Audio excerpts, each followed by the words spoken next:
Hello friends, welcome to A1IS. My name is Pranav Singh and today we'll discuss another important topic in Indian polity. अगर हम basic concept के बात करें तो ये topic बहुत इंपॉर्टेंट है। प्रीलिम्स या मेंस दोनों जगह पे ये सवाल जरूर आता है, डिलिमिटेशन कमीशंस और साथ में आर्टिकल 82 जहां पे रीएडजस्टमेंट आफ्टर ईच सेंसस। जब आपने पार्लियामेंट पढ़ा होगा,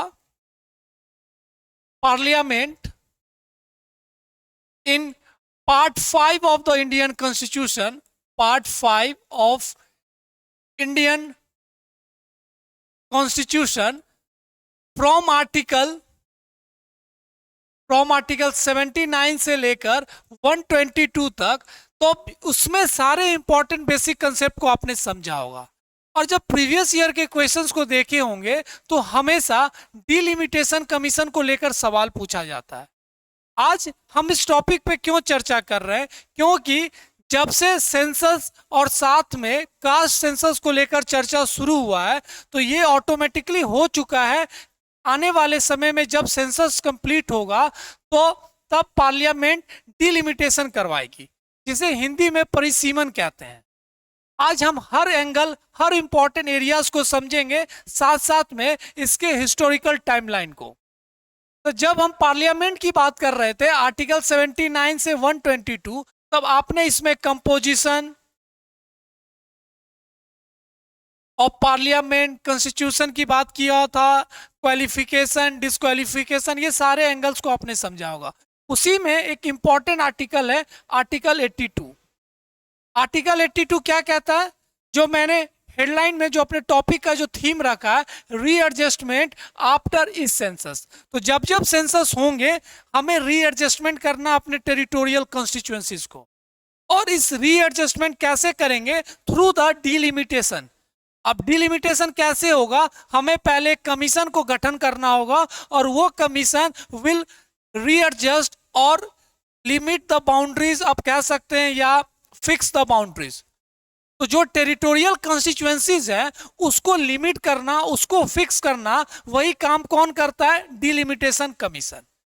तो इसके कंपोजिशन को लेकर, इसके गठन को लेकर और इसके स्कोप को लेकर हमें समझना है। अब बात यह आता है, what is delimitation commission? What is delimitation commission? जब हम डिलिमिटेशन की बात करेंगे तो it means that it is an act, it is an act और process who fix the boundaries of territorial constituencies.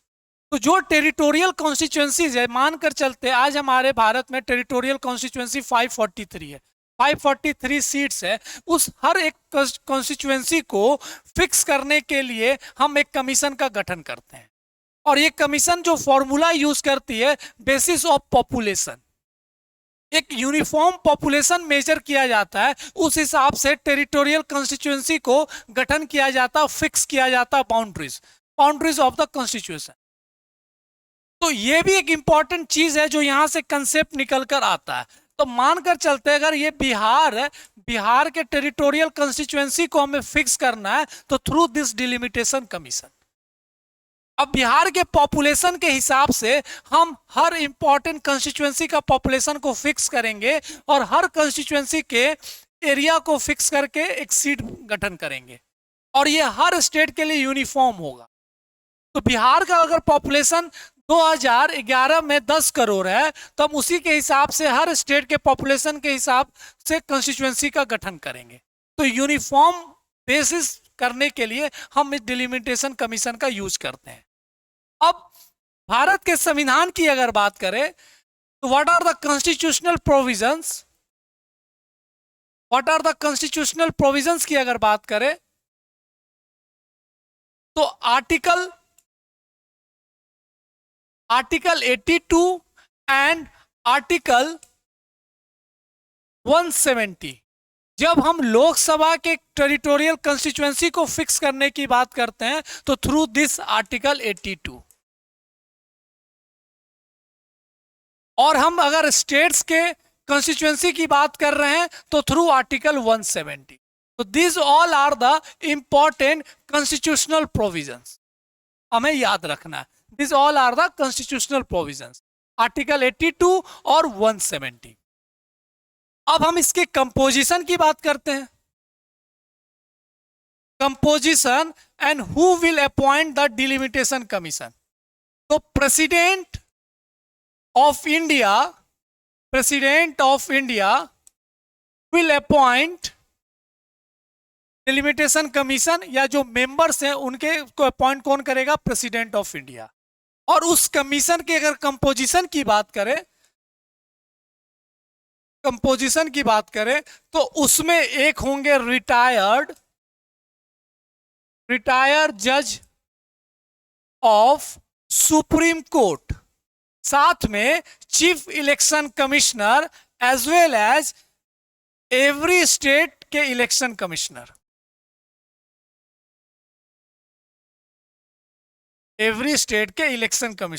तो ये पॉइंट्स हमेशा याद रखिएगा, प्रीलिम्स में यहां से सवाल आता। Who will appoint the delimitation commission members and the chairman? President of India. And इस कंपोजिशन में कौन कौन होंगे? द रिटायर्ड जज ऑफ सुप्रीम कोर्ट, और ये हमेशा चेयरमैन होंगे। और साथ में chief election commission of India, और जिस स्टेट कंसर्न में ये डिलिमिटेशन होगा वहां के स्टेट इलेक्शन कमिश्नर्स। तो दिस इज वेरी इंपॉर्टेंट। और ये पार्लियामेंट के द्वारा ये कमीशन का गठन होता है एंड प्रेसिडेंट अपॉइंट। अब यहां पे जो इनके रिपोर्ट आते हैं, इनके जो फाइनल डिसीजन होते हैं, दैट वहां से भी एक इंपॉर्टेंट चीज निकल कर आता है। जब फाइनल रिपोर्ट और कमीशन का सारा डेटा फाइनल हो जाता है तो that will not challenge in any court, that will not challenged in any court of India।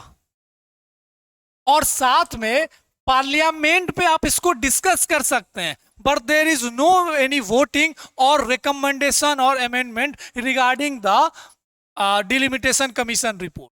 ना तो पार्लियामेंट के पास पावर है रिगार्डिंग द डिस्कशन, अमेंडमेंट और वोटिंग को लेकर, और ना इस चीज को लेकर आप किसी भी कोर्ट में चैलेंज कर सकते हैं।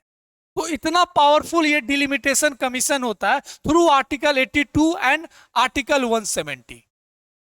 अब सवाल निकल कर ये आता है कि भारत में कितनी बार अभी तक डिलिमिटेशन कमीशन का गठन हुआ है। तो हम अब इसके हिस्टोरिकल टाइमलाइन की बात करते हैं। When we talk about the historical timeline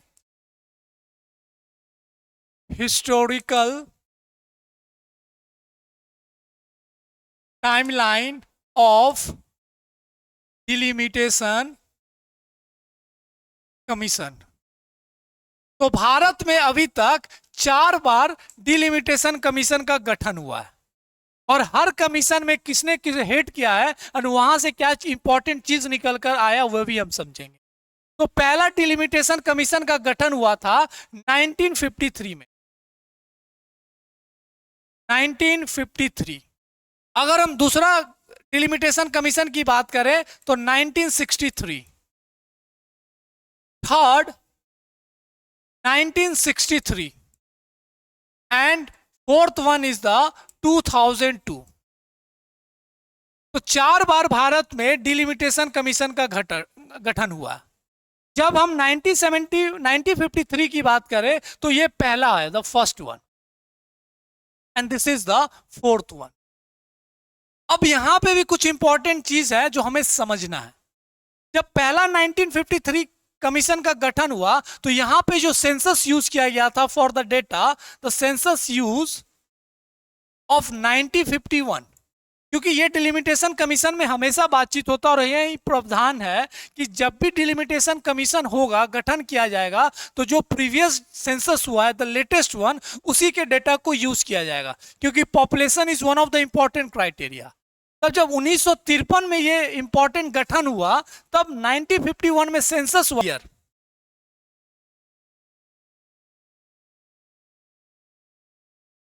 और उस समय जो लोकसभा की सीट्स थी उसको फिक्स किया गया 494। हम 1963 कमीशन की बात करें तो अगेन जो सेंसस लिया जाएगा द लेटेस्ट प्रीवियस वन, तो 1961 का सेंसस को पिक किया गया। और यहां पे लोकसभा सीट्स को फिक्स किया गया, फ्रॉम इंक्रीज किया गया 494 से 522, 494 से 522। और सेंसस कौन सा यूज किया गया था? 1961। अगर हम 1973 की बात करें तो अगेन यहां की जो प्रीवियस सेंसस कौन सा लिया गया? 1971। 1971 हमेशा प्रीवियस हेड किए थे जस्टिस जेएल कपूर। और जो 522 सीट्स थे again increase and goes to 543 seats of Lok Sabha. अब यही 543 सीट्स है जो अभी हम बातचीत करेंगे इसको लेकर। तो पहला 1953 में वहां पे 494 सीट्स को फिक्स किया गया, फिर इसको इंक्रीज करके 522 किया गया, फिर थर्ड डिलिमिटेशन कमीशन में जेएल कपूर के अंदर 543 ऑफ लोकसभा, और साथ साथ में 42nd अमेंडमेंट आया। उसके बाद उस 42nd अमेंडमेंट में यह कहा गया दिस सीट्स आर फ्रीज्ड और fixed till 2001। These seats are freeze or fixed till 2001। तो 2001 तक ये 543 सीट्स को फिक्स कर दिया गया ऑफ लोकसभा। उसके बाद 71 के बाद 81 में सेंसस हुआ, there is no delimitation commission. 91 में सेंसस हुआ, there is no delimitation commission. उसके बाद 2001 का सेंसस हुआ और उस सेंसस में उसके बाद 2002 में डिलिमिटेशन कमीशन बैठाए गए, और उस डिलिमिटेशन कमीशन में अगेन कुछ इंपॉर्टेंट चीज निकल कर आया रिगार्डिंग द, तो यहां पे सीट्स इंक्रीज नहीं हुए, यहां पे there is no increase of seats, there is no increase of seats. बस इंटरनली टेरिटोरियल कंस्टिट्यूएंसी का एक तरीके से रीमैपिंग हुआ, इंटरनल स्ट्रक्चरल चेंजेस हुए, टेरिटोरियल कंस्टिट्यूएंसी के मैपिंग हो या फिर से बाउंड्रीज को चेक किए गए, but there is no increase of seats. और साथ साथ में 84th अमेंडमेंट ने ये 543 सीट्स को फिक्स कर दिया 2026 तक। 84th अमेंडमेंट एक्ट 2002 2026 तक 543 सीट्स को फिक्स कर दिया गया। तो this is the historical timeline, very important for prelims as well as mains. हम एक बार और देखते हैं, रिकॉल करते हैं, पहला कब हुआ? 1953। तो जब भी डिलिमिटेशन कमीशन होगा तो हम प्रीवियस सेंसस को लेंगे। तो सेंसस कौन सा लिया गया? 1951, headed by justice Chandrashekhar Iyer, और यहां पे 594 सीट्स लोकसभा में फिक्स किया गया। फिर दूसरा सेंसस हुआ 1961 में, और यहां पे 1963 में डिलिमिटेशन कमीशन का गठन हुआ, और 594 सीट से बढ़कर 522 हुआ। फिर से कमीशंस बैठे 1973 में, और फ्रेश सेंसस लिया गया 1971 का, जो प्रीवियस सेंसस था, जेएल कपूर द्वारा हेडेड, और 543 सीट्स इंक्रीज किए गए, मतलब यहां फिक्स किया गया। और साथ साथ में 2001 तक ये सीट्स को फ्रीज कर दिया गया। तो there is no delimitation commission in 81-91। फिर 2001 में सेंसस हुआ और 2002 में फिर से डिलिमिटेशन कमीशन का गठन हुआ, और इस गठन में there is no increase of seats,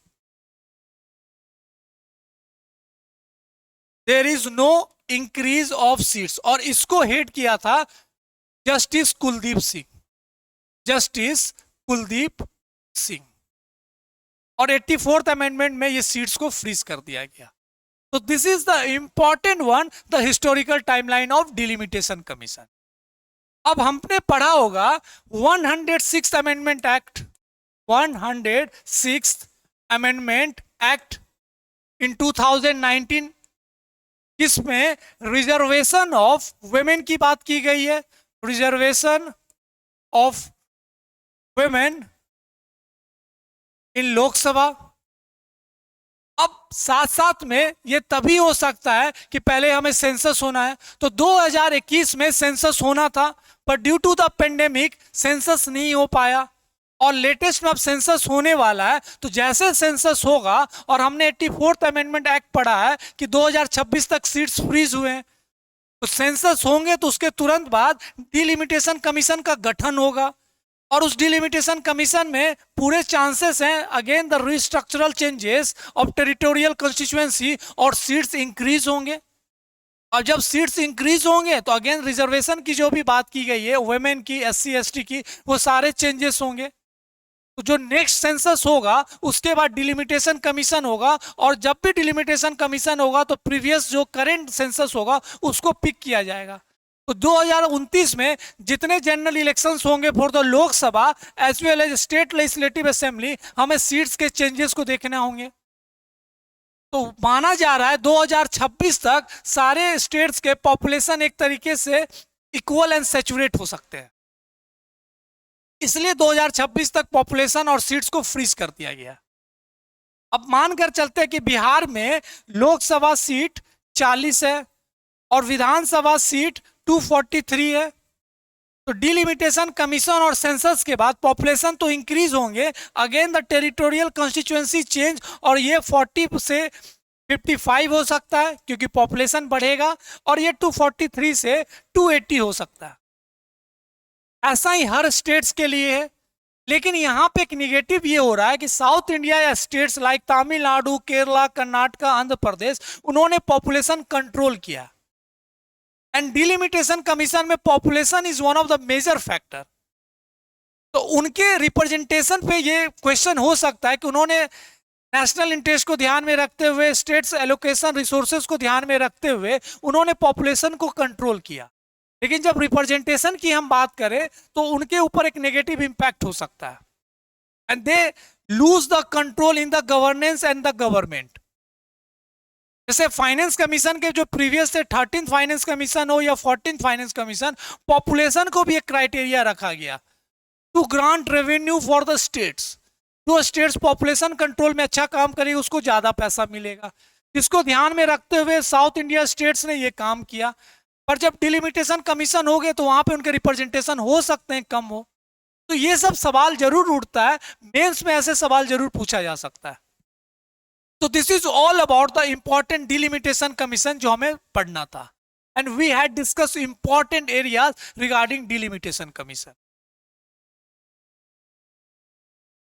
तो ये टॉपिक इसलिए इंपॉर्टेंट हो जाता है क्योंकि न्यूज में है, एंड साथ साथ में बहुत जल्दी सेंसस के जब से डाटा आएंगे उसके बाद डिलिमिटेशन होंगे। तो 2029 में जो भी इलेक्शंस होंगे with the press record and the large number of seats, उसी को ध्यान में रखते हुए नया संसद भवन भी बनाया गया फॉर द कैपेसिटी। आज के डेट में वो 800 मेंबर ऑफ पार्लियामेंट को ही एडजस्ट कर सकते फॉर द सिटिंग कैपेसिटी।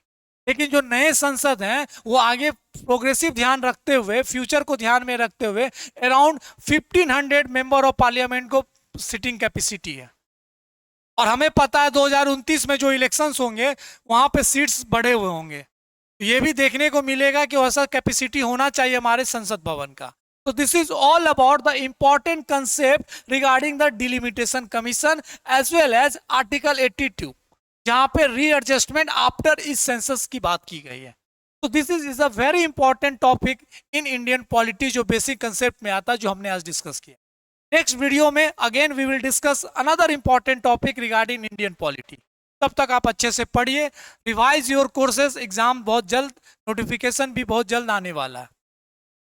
तो मिलते हैं हम नेक्स्ट वीडियो में, अपना ध्यान रखिए, अच्छे से पढ़िए। Thank you.